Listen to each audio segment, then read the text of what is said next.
Welcome to our spiritual meeting for the month of August. We'll just hold silence for about 30 seconds and then we will start our spiritual get together. Thank you.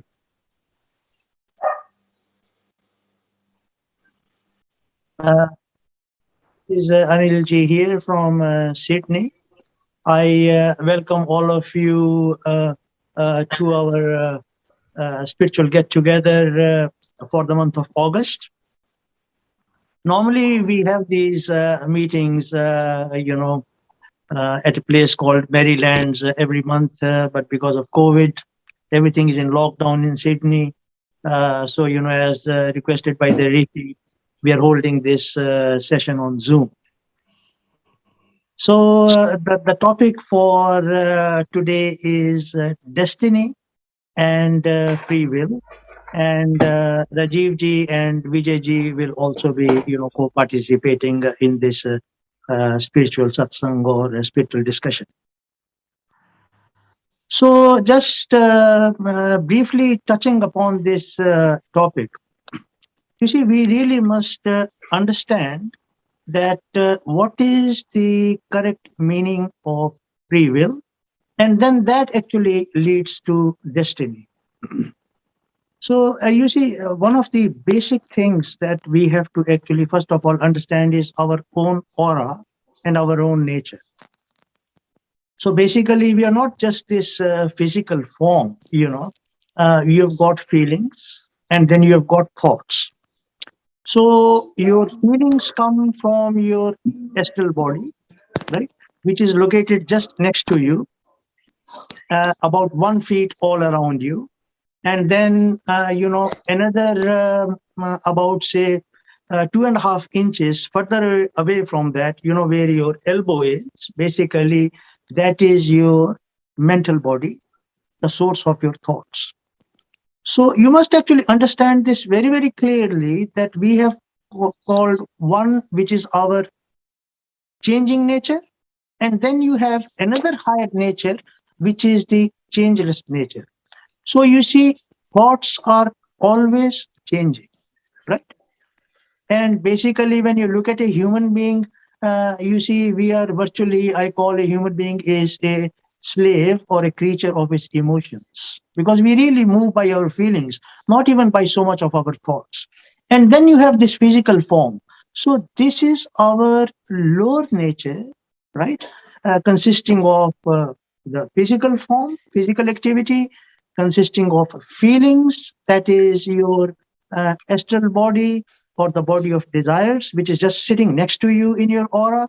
And then there is this mental body, or what we call as thoughts, which is after your body of desires, right? So you see, thoughts are changing all the time, feelings are changing all the time, and the physical activity is continuously changing, going through that cycle of awake, dream, and sleep. So this is your lower nature. And the interesting thing to note here is that the higher changeless nature is reflected in the lower nature. You see, this is very, very interesting. Now, going beyond your thoughts, you have got what is called your bodic body, or the body of intuition, right? And then beyond the bodic body is your the body of spirit, or what you call as the atmic body. Now you must understand your higher nature, right? When you try to look at it at your aura, you see, going beyond your elbow up to this point, when you stretch your arm, that's your bodic body, right? Or the body of intuition. And basically, when you stretch your arms, when you look at your, say, hand, when you stretch the arms about 2 inches, that is basically your divine spirit body all around you, right? So this is just a brief overview of who you really are, right? Now, your atmic body, this actually is made up of whatever the material of divine will is made of, right? You must actually understand this very, very clearly, right? Uh, Free will or divine will is the same, right? And then this coupled with your body of intuition, because of that divine will, you see, we are actually able to see this view in front of us. The light of consciousness comes and then the view appears. This has got nothing to do with thoughts, feelings, or physical activity. Look at it. You see, you've always got to think, how does the view always appear in front of you, whether it's a mental view or it is a view of feelings or emotions, or it is the physical view. This is because of the divine will from your divine spirit body acting on this divine intuition, on your body of intuition, and that is how you see this view. Right? Now, you see what happens is, when you look into the mirror, you see your face. आज Similarly, सुनना there तो is है this reflection coming down. अच्छी So what is this reflection coming down? You see, when you look at the divine will of the spirit body or your atma, this is reflected right down into the physical body, right? And when you come down to the physical body, that is basically what we call as the physical will or the human will, right? Now, this is actually coupled with personal karma. And then you look at it, you see your body of intuition, right? Proportionately, when you look down, it is actually reflected at the level of emotions or feelings, right? And then you have what you call as your causal body or the upper mental body, which is reflected down as thoughts, right? So this is actually quite deep. We won't go too much into the detail of this. So what happens is that what you've actually got to realize is that this divine will is free of your personal karma and your personal destiny, right? What is this personal destiny? You see, you are born at a particular place, at a particular time, right? In a particular family, and then the course of events just follows one after another, right? So you are the one who has decided about this course of events, and these course of events is based on the storehouse of your personal karma, right? This is what you call as destiny. And what happens in this destiny is, as I had explained, that there is this human will at the physical level, right? And this human will is coupled with desires that I want this and I want that. And that is how we just keep on following our destiny based on our personal karma. Just like a good example which comes to mind is just like a train going on a railway track. It's got to follow that track to the next station and then the next station. And this is basically how our entire life is engulfed. But what have the great sages, the great rishis, what have they actually taught? You see, they have actually taught that you have this divine will of the spirit body, or you have this free will where you can actually decide how you should be moving forward, right? So if you look at this divine will, which is free of your personal karma, not only can you actually deviate and change the path of your karma, which is very much possible when acting at that level, but you always have that free will or the divine will to realize your true nature, right? And your true nature is your higher nature. It is the changeless nature. It is actually Brahman, and it is the reality. So that is how we actually come down to what we call as destiny and free will or divine will, which is the very topic of our discussion. So I'll just leave it at that, and I'll hand over to Rajeev ji now to go into further details of this satsang. Thank you, Rajeev ji. Thank you, Anilji. Appreciate your time and the backdrop. We will continue with the session. Once again, warm welcome to all the participants. It is requested that we keep our systems on mute so that we avoid any background noise. And we will request any questions towards the end of the session if it's possible. Or alternatively, you can send a note through the chat. So we will get the session started with a little slideshow. Once again, warm welcome to all the participants. So as Anilji also foreshadowed that The saints and sages have spent a fair bit of time and thought around the concept of destiny and free will. And we'll look at a couple of examples that we can all hopefully relate to. So I'll go through a couple of episodes to share the point of free will and destiny. The first one I'll take the liberty of sharing is from the life of Deepak Chopra, which I'm sure many of us have heard about. During his meditation in 91, Deepak had a vision of his guru, that is Maharishi Mahesh Yogi, that he is seriously unwell. He rings up Delhi and finds that actually his guru Mahesh Yogi is very unwell, and his father, who is a cardiologist, is looking after him. Deepak takes the flight, gets to Delhi from US, and the situation is critical. So a decision is made to fly his guru to London, hopefully to get urgent medical treatment. They take him to London, and by this time, Guru Mahesh Yogi is very unwell. The ambulance can hardly get to their place. So Deepak Chopra says that I carried him on my head so that I could get him to the hospital, which he was successful in. The medical treatment starts, and the yogi recovers miraculously. The recovery was beautiful.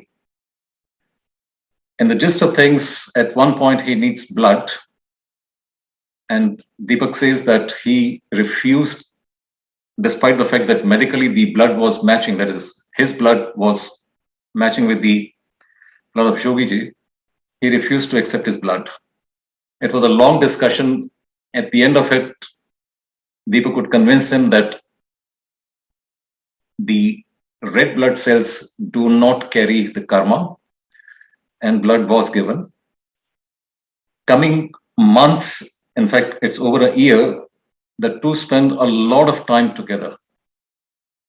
A lot of time. And Deepak says that people will give anything to spend time with Mahesh Yogi. So it became a very intense personal relationship. So this is where one's free will, as I say, is taking action. A lot of devotion, a lot of dedication, a lot of effort. Gradually, things came to a different cross-section, and the two parted ways. I'm sure we can all read about it, but this is destiny taking its own course, a bigger course. And Deepak eventually set up his own center and his range of books, etc. Destiny is taking its own course. I'll share a few more episodes that I'm familiar with. I'm talking about a great poet from the Indian film industry. His name is Majru Sultanpuri. Majru came to Bombay in the early 40s. That is, the film industry is based in Bombay in India. And luckily, he was able to establish himself well. His songs were very well accepted, and he is regarded well in the industry. As the luck would have it, he has got certain liberal views, and he addresses a rally of laborers, and warrants are issued for his arrest. This is a difficult time for the family. They just had their daughter born. So given the set of circumstances, a leading figure of the Indian film industry at that point, and still he's very well regarded, Raj Kapoor, comes to Majruji and says, can you write a song for me? He has already given him songs for another movie. This was a very simple gesture of friendship. He did not need a song. There was no movie being made in the background, but it was just to favor Majru that he can be given some money. And Majru Saab has himself said it was a great personal favor. In fact, he spells out the amount as well, 1,000 rupees at that point, which was a huge sum considering the value of money at that point. You could buy actually a house with that money. In the scheme of things, a song is given to Raj Kapoor, which was actually not needed. I will discuss this song in a couple of minutes. The song was never used for the next 15, 16 years. It just waited there. But when the song was used in the film, which is called Tisri Kasam, which means the third pledge, I'll talk about it in a few minutes, as I said, it became a milestone. Destiny is taking its own course. Taking a step further, these are three stories coming together. Another great poet of the Indian film industry of a similar time zone, Shailendra. He comes to the film industry in a little reluctant way, once again thanks to Raj Kapoor. Luckily, his acceptance is immediate. The songs that he writes are getting hit one after the other. In fact, these songs that he produced, which is now going back about 65 years, they are still regarded well in the industry, not only in the Indian film industry, but even internationally. His songs became very popular internationally. I believe there are kettles in Belgium which sound like one of his songs. So the popularity is immense. Shailendra Saab, with all the success, he was the highest paid songwriter at that point, decided to produce a movie. And of course, the actor is going to be Raj Kapoor. And this was sort of his undoing. That destiny is taking its own course. The movie is still well regarded. We are talking of the same movie, Tisri Kasam. That is the third pledge. It went on to move, win many awards and great recognition, etc. But commercially, the movie was a flop. And because of tremendous scheduling issues and distribution issues, it took its toll on Shailendra. In fact, Shailendra just passed away at the time of release of the movie, which is sad. In fact, he passed away on the day that is the birthday of Raj Kapoor. There was such a tremendous affinity between the two that Raj Kapoor used to sit down and make Shailendra sit on a higher level because he regarded him as a poet, the great. Now, looking at the movie, which is Tisri Kasam, the third pledge, you can see Raj Kapoor and Wahida in a little small clip on the right side. The song that was written for Raj Kapoor as a favor by Majroor Saab is Duniya Banane Wale Kya Tere Man Mein Samai. Oh Lord, what's the purpose of this creation? When you look at the song, it is in a very simple setting. The irony is that everything is now falling apart when this song is being picturized. But when you look at the song, the picturization is perfect. The acting is perfect. The performance is great. 70 years on, we can still enjoy the song. But the interpersonal difficulties, the scheduling difficulties, the political issues, etc., everything is in the background. The destiny has taken its beautiful course.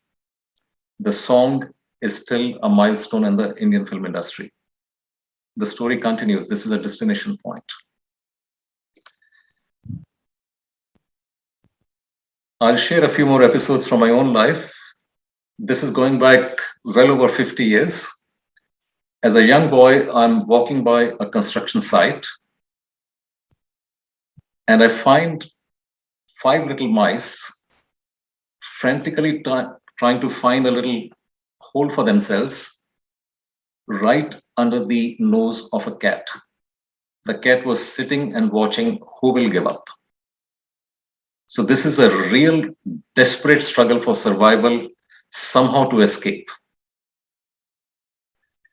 And as the luck would have it, one just gave up. It sat down. Needless to say, the cat simply picked it up and had a good meal. Now, many such events, narrations, they help me figure out what is destiny, what is free will. In fact, for me, the personal messages don't give up. But gradually, I'm realizing destiny has its own course. As Anilji also foreshadowed, it's the bigger picture. Yes, we need to put in our effort with our discretion, etc. But destiny has a bigger picture. And gradually, we comprehend, we understand, we work with that, or try to work with that. I will mention about a lady who came to work at our place. Again, this is going back well over 5 decades. We have moved to a new place, and an elderly, frail lady approaches me in the marketplace and says, "Sunny, you have come to this place. You would normally need a maid servant. Let me know if you need one." So I spoke to my family, and yes, we needed one. So she came along and worked at our place. It's a normal thing. But her sheer determination to sustain the family is still an inspiration for me. Unfortunately, her son had gone off the track. He was in bad company. He was in bad shape. And her only motto in life was to somehow sustain him. A elderly lady who was already in pretty mature old age, trying to do so much for the young son. It stands as a fine inspiration for me. Again, destiny and free will. We have to decipher who is taking the shape. I still respect her. Of course, this picture is from not that past, but this is essentially for reference. About 11 years back, we have gone to the shopping, the weekend bazaar, and I have parked the car looking carefully at the parking sign, etc. When we come back after shopping, I find a parking ticket. And to my surprise and regretfully, there was a little small note on the parking sign which says ticket. But this sign was not the normal sign. So I decided that this is not on. I will take the matter up, which I did. So in the usual course, the matter was taken to the lower court. I had a detailed conversation with the solicitor from the other side. He said, "Rajeev, no problems. We should be able to sort it out. You send me the picture of the parking sign, etc., which I did. In the scheme of things, after a couple of days later, I get the notice that, Rajeev, we will have to take the matter to the higher court unless you pay the fine right now. And if we take the matter to the higher court, you could be responsible for the legal cost for both the sides." I said, "That's fine." So the date is fixed, which is about 7-8 weeks later. And naturally, I'm doing my groundwork. Surprisingly, just 2 days before the final date, I get an email. "We have decided to withdraw the matter unconditionally, and the chapter is closed." In hindsight, I can say the time, the effort involved was certainly not worth it. But the fine lessons that you learn along the way, the confidence that you gain along the way, it once again gives you the assurance that the destiny is taking its course. You have to follow the tracks, and it is certainly a good learning process for me personally. So that I could take the opportunity to share some of these episodes which helped me decipher what is destiny and what is free will. Probably my only free will was that I will fight the case because I thought I was on the right track. Taking the time to talk about a colleague, this is about 6-7 years back. I found that I was having a fair bit of marking to do. My profession is teaching. So I was looking for someone to help me with marking. At one of the Christmas meetings, I find a colleague sitting across the table, and because we were on sort of similar footing, I approached him and said, his name is Clary, I can share that. I requested him whether he could help me with marking. And luckily things worked out fine, and he's a fair bit senior to me. He has retired from a very senior position from Telstra, a very thorough gentleman. So we developed a pretty decent relationship, and he has been doing the marking for the subjects that I teach at a particular university for the last about 5 years now. The relationship is very rich. Pardon me. We do get along very well. And Clary has his own way of corporate culture. And at times he is very critical. Rajeev, why have you done that? Why did you send that email? Why did you not highlight the point that I mentioned to you? But again, we both understand each other very well, that we have different style of operation. I have learned a lot from him, and at the same time, I do acknowledge that there is a bit of friction at times, but we have to work around that. Once again, free will is taking its course, but destiny is the bigger picture, which ultimately takes the lead. I have learned, I repeat, a lot from this wonderful gentleman. A very fine human being, very critical at times, but extremely supportive. So this is a relationship which has come about probably because of destiny, something I really admire in this gentleman. I happened to meet a family which was pure coincidence. Again, destiny taking its course. They also happen to be Arora. I'm Rajeev Arora.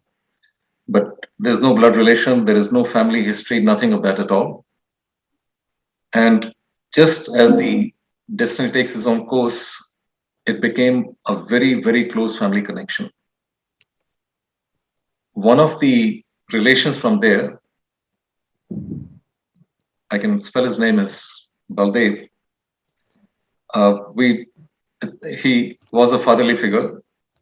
He was very positive towards me, very encouraging, supportive.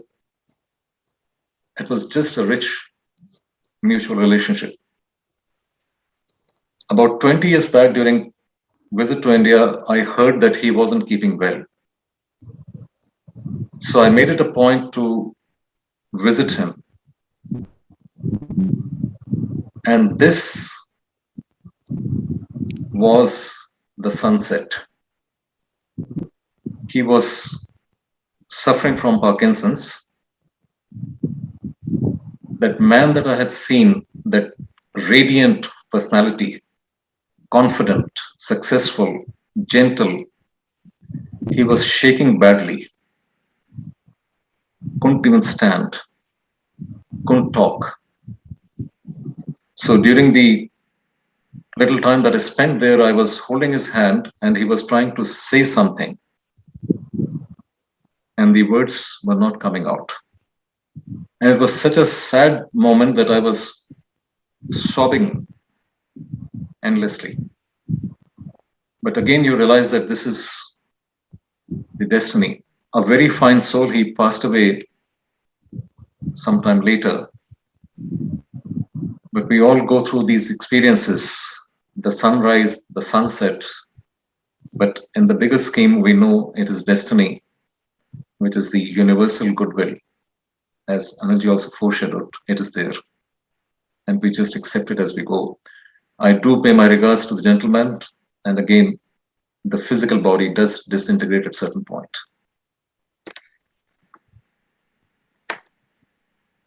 I will share another experience with you. This is going back about 16, 17 years.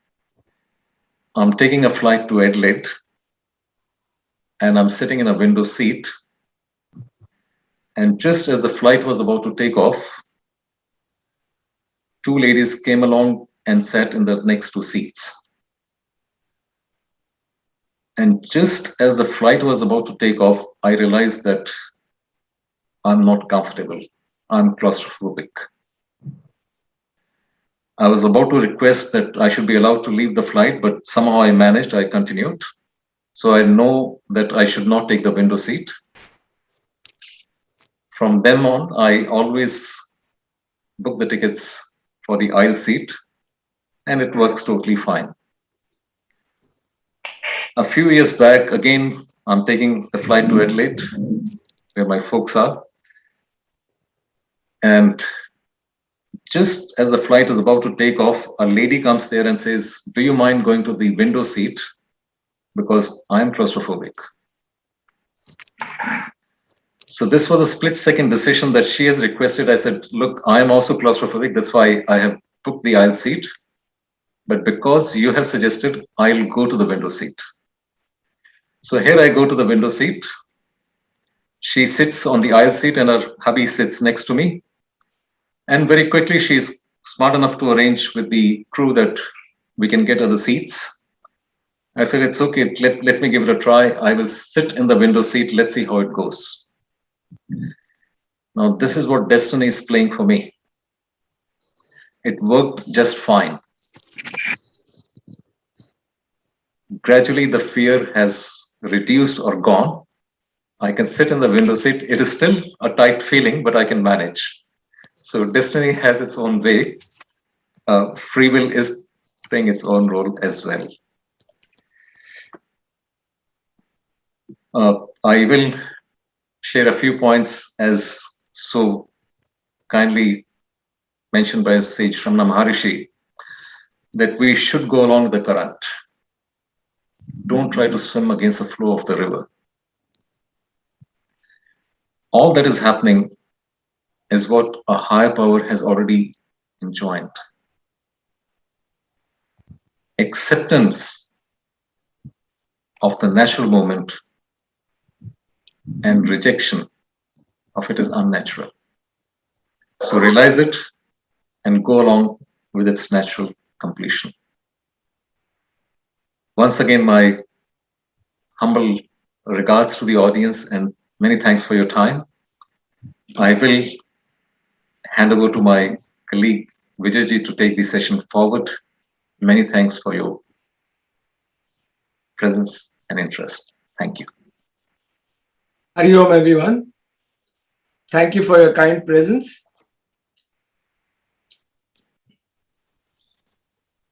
We are all seekers in the divine, trying to find out the purpose, what exactly this whole existence is all about. Why do we keep, going through these trammels of life, up and down, swinging, as it were, across from one object to the other, thoughts going haywire. What's happening?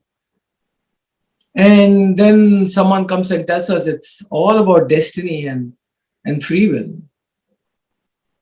And you say, well, what is destiny then? And what is free will? Essentially, to put it in a very succinct sort of manner, destiny is what is available to you right here and now at the moment. What presents itself to you as an occasion or a circumstance is the destiny presenting itself in the form of what they term as prarabdha karma, a karmic consequence which appears in front of you for you to action. And then it depends from here on onwards. Once the circumstance has been offered to that individual who considers himself or herself as this I, me, myself, from there onwards, depending on the way the person either responds to it or reacts to it, will determine what's going to happen in the future, as it were, for a new circumstance to present itself to that individual. So then what is destiny and how is it formed? Swami Shivananda of the Divine Life Society has said that, just to take one step back, when you talk about destiny, at the same time you have this concept of what we call as mind that comes into play, my mind. And when we say my mind, and mind is what? Is that a physical entity? The mind is just not an object in the body. They say that it's something to do with the brain, thoughts, sort of synaptic impulses hitting on the brain, electrical signals going across. Essentially, thoughts are in consciousness, and the mind is a formation of thoughts. Well, when that is the case, the thoughts are thoughts. But then how is that related to destiny? That's wherein Swami Shivananda of the Divine Life Society actually said that when you sow a thought, you reap an action. When you sow an action, you reap a habit. When you sow a habit, you reap a character. When you sow a character, you reap a destiny.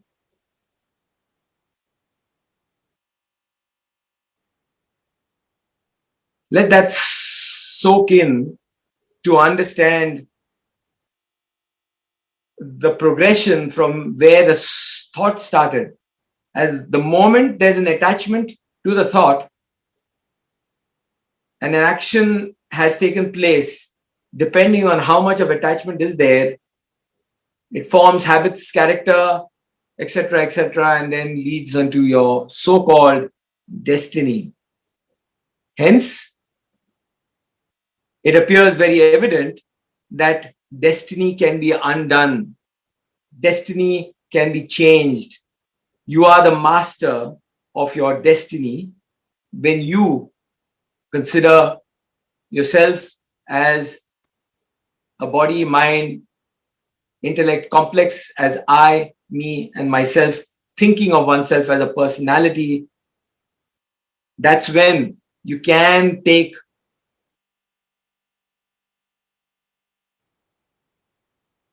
a method wherein you can utilize and undo what they call as destiny. Then what is free will then? In this circumstance, in this manifestation where an individual considers oneself as I, me, myself, as the ego, free will, the only free will that is offered by that divine will, and essentially it's only the divine will functioning, nothing else. But this free will that we talk about is the free will, is the will to be free. It's only the will to be free. Because freedom is your essential nature, clouded by the fact of a consideration given that I am the one who is acting and I have that freedom to do.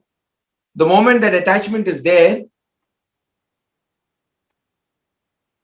the individual free will, so-called free will, clouds the divine will.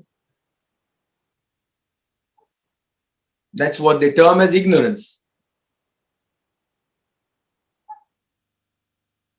So the next step is then, what do we do? How do we go past this destiny and free will to be able to find what our true nature is? That is wherein we have all these various scriptures, these wonderful methodologies offered to us. They are only pointers. They only tell you these are the ways to go ahead and try and purify your mind. So that particular individual body mind, when that divine will acting as the divine will, in that ephemeral individual will, notional ego, that's when the thought is sown to be free. When that happens, the driving force is that divine will which drives the way forward. To try and purify the mind, make it more one-pointed, make it more focused, because the mind is swinging all the time like a pendulum, going up and down like the sine curve in life. There is no equanimity, there is no steadiness, jumping from object to object. All the images and the objects that are seen in life are presented itself to an object. But then the individual ego considers, no, I am the subject. Everything else is an object. Little realizing that this so-called subject is also an object to someone else. In the whole scheme of things, it's only an objectification and an image in consciousness. All that is there is pure, absolute awareness. Look at it and see for yourself that that is something which is your true nature. Beyond all these personalities of me as a father, a mother, a son, a daughter, a teacher, a doctor, an engineer, etc. Beyond all these personalities, who am I is the quest. And sage Ramana Maharshi, he says that the course is try and purify the mind first. Otherwise, diving into the mind is difficult. That's why he says, dive into your heart inwards, inquiring, who am I? With a purified mind. The key word is purified. Dive into the very source from where that I arose with a purified mind. Then the work is finished. These are Sage Raman Maharshi's words. The work is done. Because the moment the inwardness happens, there is no objectification. Images and objects to that individual ego disappear. They were never there. Because all is that pure awareness. Functionality continues. The body-mind functions. Because the next question people are worried about, scared about, is, oh, what happens to me as an individual? I'll die. yes, I will die, which is the small I, the ego will die. The body, mind, intellect continues because you never were that. You never were what you consider as this I, me, myself. You are only that pure consciousness. You are that totality of consciousness, ever existent, ever real.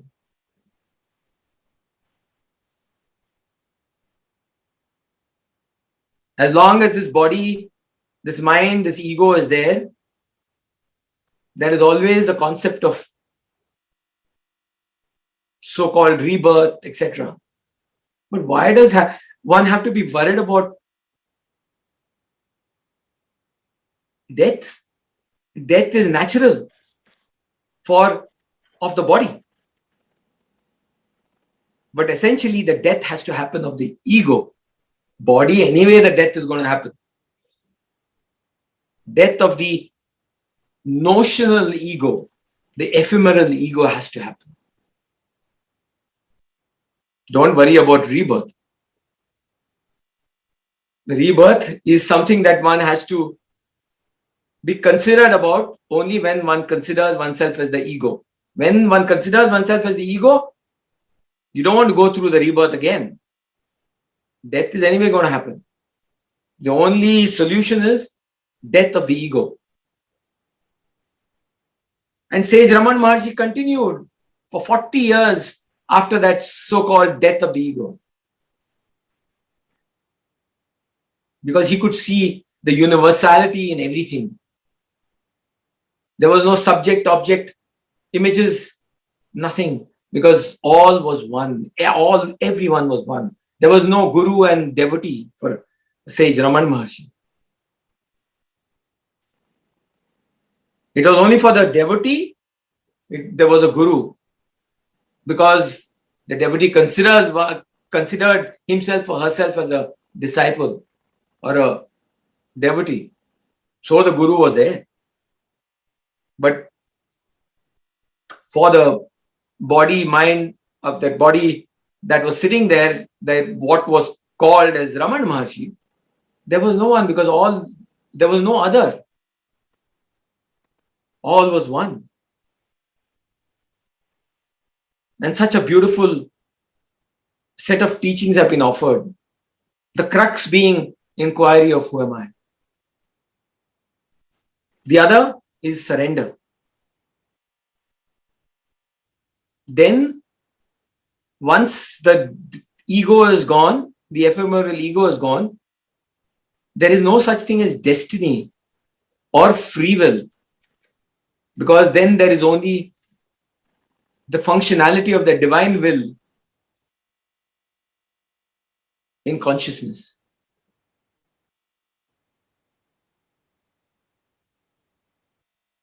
These are pointers and helpful discussions and a sharing that we can all do with each other so that the focus has to be so intense. The intensity of that focus to reach the so-called pathless path of that goal has to be so intense that that cosmic consciousness has no choice but to say, yes, there you are. This is a devotee, a disciple who truly aspires for that, to find his true nature, and then offers it to that devotee. Until such time, it is very difficult for the individual to lose oneself, because you cannot live within a quagmire of I, me, myself, at the same time trying to achieve that goal of absolute consciousness.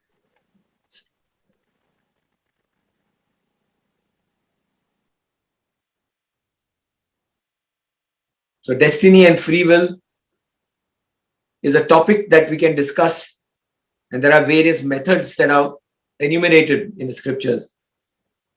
to be able to vanquish this so-called destiny and this so-called karma and this so-called free will. But that can be discussed at some other point in time. Let us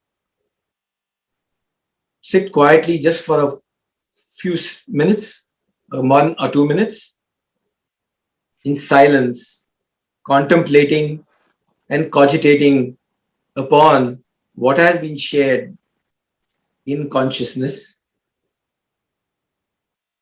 Sit in whatever position you are comfortable with. Try and keep your spine erect, your backbone, spinal cord erect, the lower back, the spinal cord, the neck, and the head in one straight vertical line, erect but not taut, erect but completely and totally relaxed. Lightly close your eyes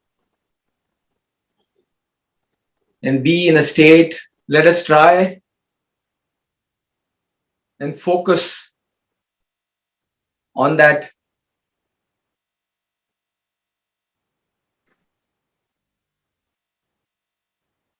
pathless path and that goal to try and reach what is termed as our real true nature, beyond this consideration of I, me, myself.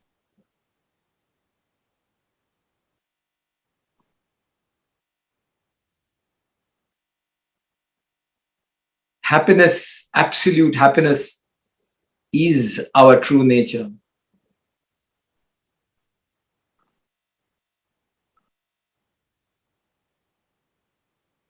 And who doesn't want to be happy? Not happiness through objects, because the little joys obtained through objects are fleeting. They go away within no time. Yearn for that absolute happiness.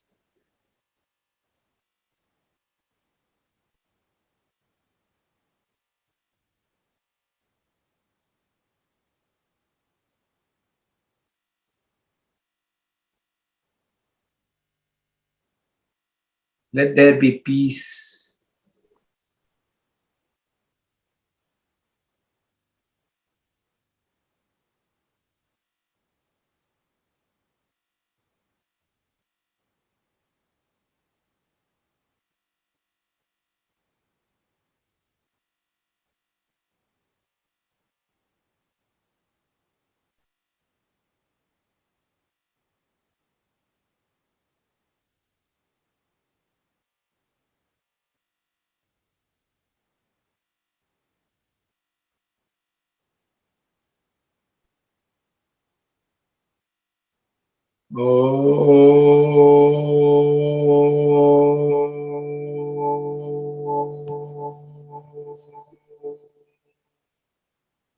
Shanti, Shanti, Shanti.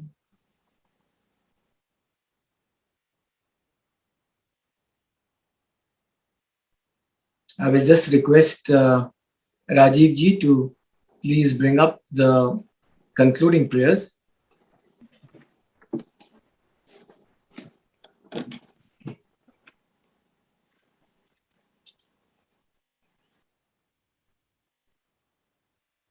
Om Sarvesham Swastir Bhavatu, Sarvesham Shantir Bhavatu, Sarvesham Purnam Bhavatu, Sarvesham Mangalam Bhavatu.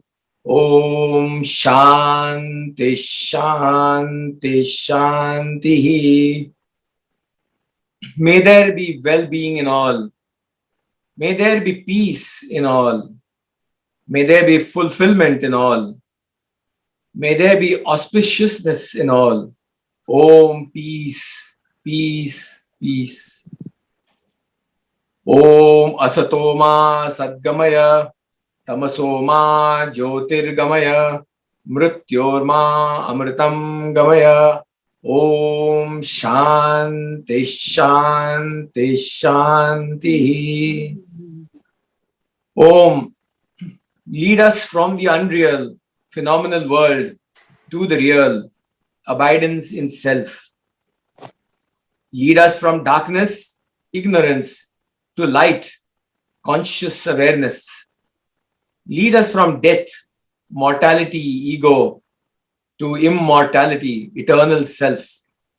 Om, peace, peace, peace.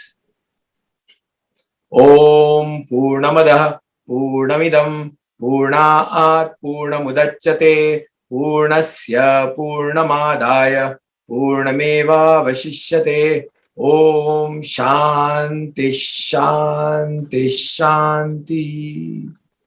Om, that self is infinite, totality. And this cosmos is infinite, totality. This infinite proceeds from the infinite. From self to the phenomenal world is manifested. Then, taking the infinite from the infinite, the universe, infinite alone remains. Om, peace, peace, peace. These are such succinct and beautiful nuggets of wisdom that have been offered as aphorisms in the scriptures. Just reading them, contemplating on them can purify the mind, take us into a place where the mind gets thinned out. We have to utilize these wonderful nuggets of wisdom and contemplate, not recite them mechanically, but contemplate them on them with true meaning. And that is why the meaning has been offered for all to read and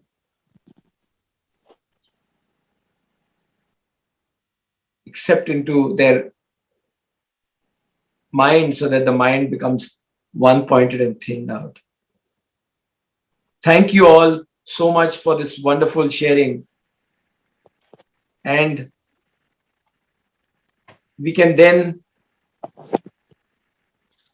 have some questions, and Anil ji and others can share their thoughts on that, if anyone has any questions. Hari Om Tat Sat. So if anybody has got any queries, you can please put your audio on and we are happy to answer. Namaste, Anilji. I have a query. Yes. sure. So are we saying that really with our divine will, we can change our destiny? Yes, that is correct. You see, I'll also get Vijay ji to add to it, because you see, our higher nature is actually changeless, right? And that which is changeless, basically, that to that belongs the divine will. So, though it is actually predestined that this is how you are going to move through in this life. These are the experiences that you're going to get. But you see, as Vijay was actually explaining, that when you realize your true nature, what is realized actually in the true nature is that actually if you are the self, then whose karma is it? You see, ultimately when you're in self-absorption, what you actually realize is that it is the reality functioning in this changing nature and appearing as what it has got to appear as. You follow? So what happens is that you yourself are a witness to all the unfolding events, unaffected by how the destiny is moving forward. So by realizing your true nature, by attaining first self-realization, realizing your true nature, then self-abidance, abiding in your true nature, and finally self-absorption. You see, self-absorption is where it is actually finally realized that anything which is changing and anything that is which is changeless, there is no difference between the two. The happiness and the suffering which is related to your lower nature, which is actually controlled by change. You see, creation, preservation, dissolution. That's our lower nature, right? Your physical activity is changing all the time. Your feelings are changing all the time. Your thoughts are changing all the time. But what actually you don't realize is that you see this very law which underwrites everything in your lower nature, which is creation, preservation, and dissolution. This actually itself is the reality. This is what you're calling as Maya, or this is what you're calling as the snake appearing on the rope. But what you've got to realize is that both the snake, the changing nature, and the rope is one and the same. Until then, what will happen is that you see, we are driven by desire, right? And what is desire? Desire is basically your astral body. Desire is what your feelings are. So you have got to step outside this circle of desire to actually realize what the truth is. And so this is this very fine gap between what I was saying is the human will or the personal will, and then this divine will belonging to your higher nature. So when you step into your higher nature, you see this view which appears, these thoughts, these feelings, these activities, the higher nature is unaffected by that. Its job is only one thing. You see, the light of consciousness is flowing and everything is appearing on this screen of light of consciousness. That's where you've got to arrive. You've got to actually become the screen which you really are, rather than being an image always active on that screen. So I don't know whether that fully answers your question. I'll ask Vijay to add a few lines to it. Yes, I mean, essentially what Anilji said, just to reiterate, the issue is when there is an association. The association that I am doing it. It is me who is doing it. When that association is there with all the associated personalities that are there, the personalities may be there. That body mind is a father, could be a mother, could be anything. But are you that? That is the question. And that can come about only through contemplation. And when that questioning happens, destiny can be undone. Because the cosmic will is anyway happening. The cosmic will is anyway functioning. It is when we say it is my free will to do what I want to do, yes, it is valid. Only when the I, the ego is functional, it is valid. Definitely valid. So use that free will to be free. Not to get entangled in the web, the Chakravyuha web of life and objects and images. One has to extract oneself, to use that as a tool, as an instrument. Once that happens, then when that establishment, and what Anilji said about, initially it is the self-realization that I am not this body, mind, intellect complex, I am beyond this. The next one is when that clarity happens, then there is an abidance in the self. And when that abidance becomes steady, then there is complete absorption. Sage Raman Maharshi was in a complete state of absorption. There were many other saints and sages. And that is our true nature. But that is what the so-called, as it were, goal is. But then the process, as long as one considers oneself as this ego, the process has to happen of trying to go beyond this ego. Okay, so do we have any more questions? We'll just wait for, maybe 30 seconds or a minute. Anybody wants to discuss anything more about, destiny or free will or human will? So while you people are thinking, if there are any queries, I'll just get Vijayji to, repeat that statement from Swami Shivananda. Oh, there's a question coming up here. Okay, yes, please. Please go ahead. Yeah, please ask the question. Okay, yeah, there's no question. All right. Vijayji, can you just repeat that statement that you had from Swami Shivananda when you were giving your short talk? That was quite beautiful. So Swami Shivananda of the Divine Life Society has said that destiny, how it is created, it starts off with a thought. And a thought is a thought in consciousness. But the moment there is an association as a doer that I am doing it, and that association is sown as a thought, it reaps an action. Actions are happening anyway. But that reaping of that action means association as I doing that action. There's a subtle difference. Thoughts are there, actions are there. But it is my thought and I am doing the action is where the association is. So you sow a thought, you reap an action. You sow an action, you reap a habit. You sow a habit, you reap a character. You sow a character and you reap a destiny. Oh, sorry. It's a beautiful way of putting it, and that's why Swami Shivananda said that you can undo destiny. Looking at the progression, if you go back to the root cause of that thought, the moment you remove that association, the work is done.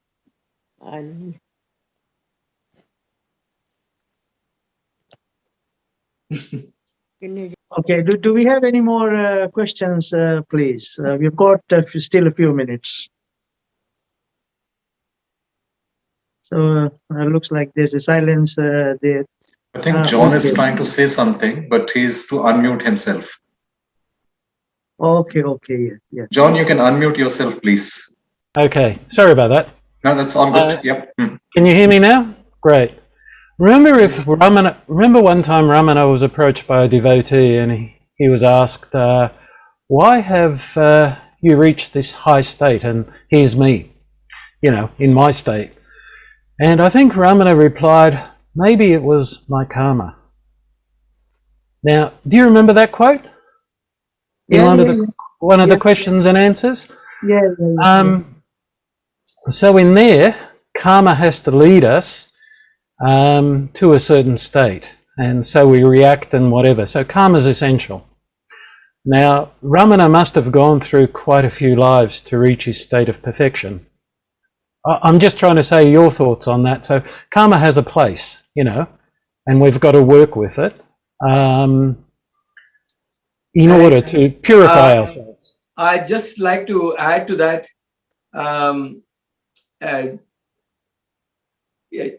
John, that question is very valid, but Sage Raman Maharshi actually said also, and a very beautiful nugget of wisdom as well, where he said, karma by itself carries within itself the seed of its own destruction.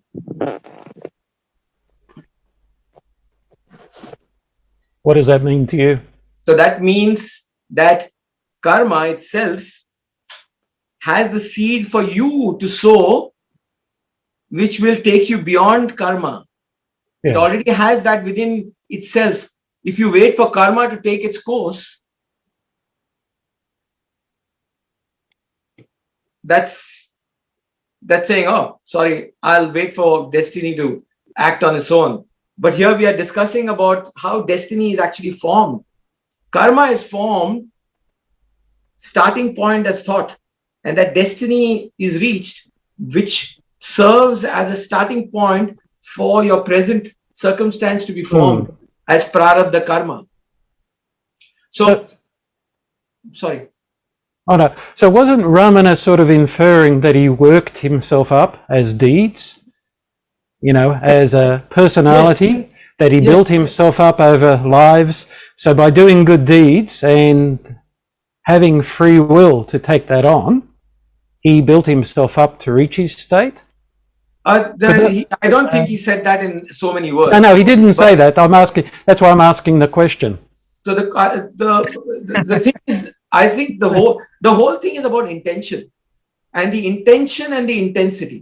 You don't it, and Sage Ramana had said that you don't even need a lifetime. It can be here and now, as long as the intensity is there. If the intensity is there, it's only an ephemeral. It's only a notion. This whole thing is only a notion. The doership that I am this is only a notion. It can be dropped off any time. But the ego wants to hold on to it and then says that I will take lifetimes. That's the issue. If it can be dropped right away, it's like this, that animal holding in a jar of sweetmeats. The animal puts the hand in the jar, picks up a lot of sweets and tries to extract the hand out. He can't because the mouth is too narrow. So he doesn't want to let go and he can't be free. The only time he can let go is when he drops that. When he drops and lets go, he is free. But we don't want to let go. We want to hold on. Okay, just is that all, Vijay, or you're saying anything more? Yes, please. John, just to Thank answer your query, you see, the thing is this: Ramana Maharishi is actually correct that he has said himself that he has gone through a lot of trials and tribulations in previous lives to reach where he is, which we of course do through rebirths. But you got to look at it one thing. You see, what happens is that when you are in a physical form, when you have got these feelings and when you have got these thoughts, there is no escaping as well from what you call as destiny, because it's only when you actually enter your bodhic or your causal body, or when you enter your atmic or spirit body, that you are actually completely free. But what you've got to realize here is that, you see, one is what we call as the physical destiny of thoughts and feelings, but then there is this spiritual destiny as well. You see, you look at any of the sages, Master Bhyansar Duno, Ramana Maharishi, Rudolf Steiner, Swami Vivekananda, Ramakrishna, Yoga Vasishtha. There are so many sages, but each have their unique spiritual destiny. Being in the physical form, they've come here to guide humanity in the way that they are going to guide. That's why everyone is actually different. So your answer, the answer that Sage Ramana has given, that yes, destiny will take its own course and sort itself out. You don't have to worry about it, because there is no escape from that anyway until the physical form is left. So we are talking about physical destiny, and then we are talking about the spiritual destiny, because you see, Master Bhyansar Duno, his last words at the age of 80 were, it's quite interesting that when he was going to die, the forces of Hitler were coming to get him, right? And he told his disciple one night before, tomorrow will be my last day. And surprisingly, in the morning, he had left his physical form. And the last words that he said was that small work for God has been done. So what was he doing? Fulfilling the spiritual destiny of God. So, basically it all correlates. So that's my view on the query that you put forward. Thank you. Thank you, John. Very valid question. Thank you, Vijay. Okay, so do we have any more questions, please? Anilji. Yes. We are talking about destiny, which essentially has to do only with our physical form. Yeah, you've got your video off. Can you switch on your video, please? This is Amar here, Anilji. Okay. Yeah, Amarji. Yes. So what I was saying that when we are talking about this, and all of you have put forward your points, which I think Essentially, it has to do with our physical form. And as you were just now mentioning, so the destiny or the prarabdha we have brought with us, it will unfold during the journey of this physical body or this life. Mhm. Let it do its own work or let it follow its own course, like the river flowing. And once you are a witness to it, and the less it bothers you, the better you become in your spiritual journey. Yeah, yeah. It's So that's a valid point put forward by yourself. Basically, what you're saying is that you see, you are a witness to whatever is actually happening, and that belongs to your higher nature, right? You see, what you call as conscious awareness, or what you call as that awareness which is conscious of whatever is happening, that is actually a witness to whatever is happening. And actually, if you look at it, this is our natural state. We are anyway a witness to ourselves and a witness to our activities. But you see, even when you are actually progressing spiritually, what happens is that when you reach abidance and into absorption, even witnessing is also gone. Witnessing is also not there. Basically, look at Ramana Maharishi. He just carried on as was required for him to fulfill his spiritual destiny. Vijayji, you want to say anything on that? Yes, Amarji is right about the witnessing, but that is a stage, as you pointed out, Anilji. That witnessing happens when there is someone to witness. Witnessing can only happen by something that is witnessing. So whatever that may be, whether it's the ego or whether it's something else, there is someone who is witnessing. And then Raman Maharshi, Sage Ramana said, well, then at least during that process of witnessing, find out who is witnessing. Take the next step and find out who is witnessing. Try and find out. That is if the requirement is there. If the requirement to remain as a witness is there, fair enough. One can continue to witness. But if one wants to go further, because there is someone who is witnessing, ask that question, who is that one who is witnessing? That will go take that witness into that very source from where that witnesser is witnessing. Yeah. All right. Any more queries on this topic? Destiny and free will? Anilji, Yes. Yes. Yes, Jayaprakash ji. yeah. So whatever is destined not to happen will not happen. Try Yes. as you may. Likewise, Yeah. whatever is destined not to happen will not happen even if you try to prevent it. Correct. So where is the question of the free will there? Well, you see, what you've got to actually realize is, read that again. That is Ramana Maharishi's statement. Yes. Whatever Whatever is is to happen destined not to Yeah. happen will not happen. Try as you may. Whatever is destined to happen will happen. Do what you may to prevent it. Okay. So that's a very good statement that you've picked up from Sage Ramana Maharishi. But look at one thing, you see. Now, the time of birth and the time of death and the events in between are predetermined, right?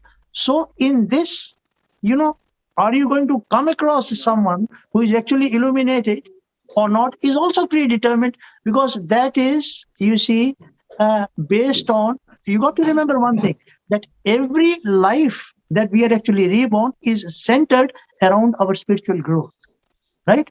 But keep this in mind, and this is which has come right from Yoga Vashish through the ages, that as I'd explained right at the start, that one is your lower nature, that is your physical destiny, and then we discussed about what the spiritual destiny is. The other is your higher nature, right? Your higher nature which is your bodhic body and your atmic body, means the divine will acting on the divine intuition due to which we function, is not affected by images. It is not affected by the physical destiny. And you see, the glory of human birth is actually to reach that state.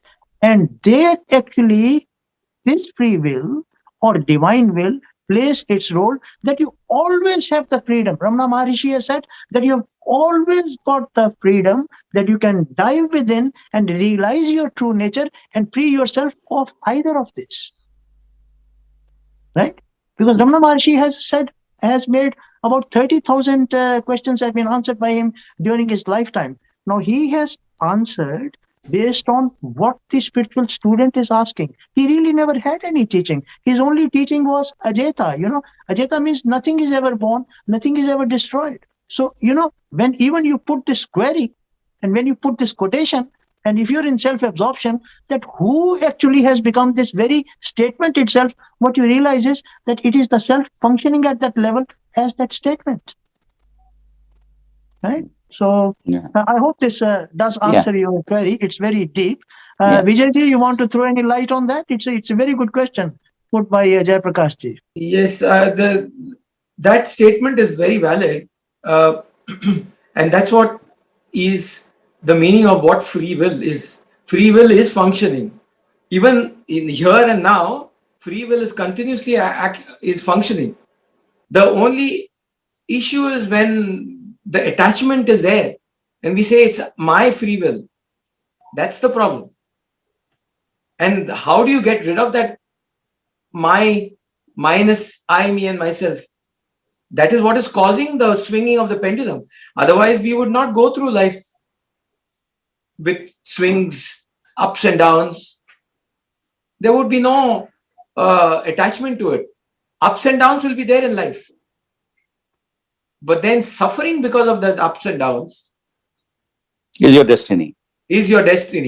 But that is destiny for the body mind, not you. You are not that body mind.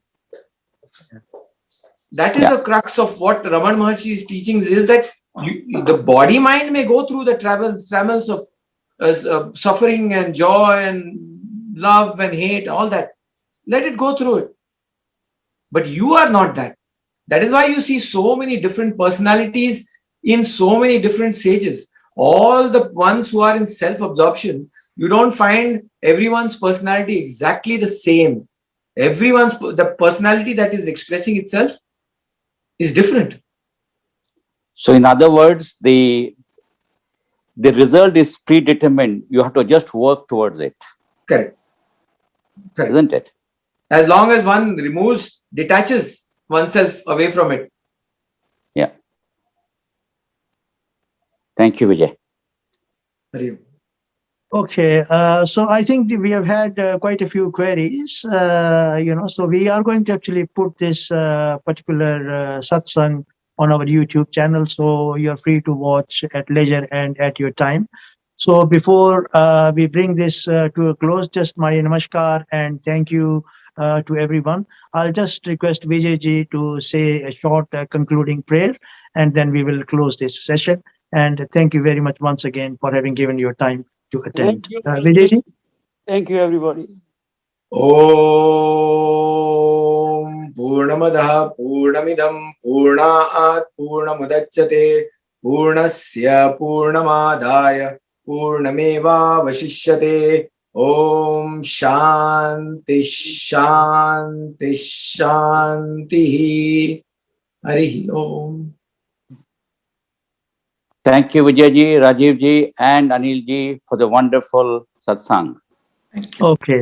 Thank you. Thank you, everyone. Thank you very much. Thank you, everyone. Hari Om. Thank you. Thank you.